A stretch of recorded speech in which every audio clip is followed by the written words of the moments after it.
చాలామంది చదువయిపోయిన వాళ్ళని బీటెక్ అయిపోయింది, డిగ్రీ అయిపోయిందా, ఎంబీఏ అయిపోయిందా, చదువయిపోయిందా, ఇంకా జాబ్ రాలేదా అని చెప్పి లేనిపోని మాటలు గుచ్చుతూ ఉంటారండి. కానీ అది అనేవాళ్ళకి అర్థం గాదు. ఆ జాబ్ కోసం ట్రై చేస్తూ ఉంటారు చూడండి.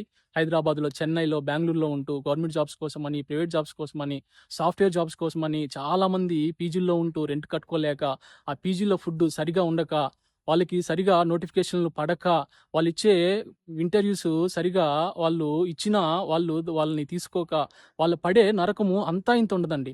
కానీ వాళ్ళని మాత్రం చాలా ఈజీగా అనేస్తా ఉంటారు. ఇంకా జాబ్ రాలేదా? ఇంకా జాబ్ రాలేదా? వాళ్ళకొచ్చింది చూడు, వీళ్ళకొచ్చింది చూడు, మరి నీకెందుకు రాలేదని చెప్పి వాళ్ళని గుచ్చి గుచ్చి మాట్లాడుతుంటారు.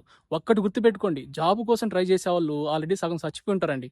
ఎందుకంటే వాళ్ళు ఎగ్జామ్స్ రాసి, రాసి ఇంటర్వ్యూస్ అటెండ్ అయ్యి వాళ్ళు జీవితంలో చాలా ఓపికగా వాళ్ళ యొక్క జీ జీవనాన్ని ముందుకు కొనసాగిస్తుంటారు. కానీ ఈ చుట్టుపక్కల మాట్లాడేవాళ్ళు వాళ్ళనసలు ఆ మాటలకి వాళ్ళు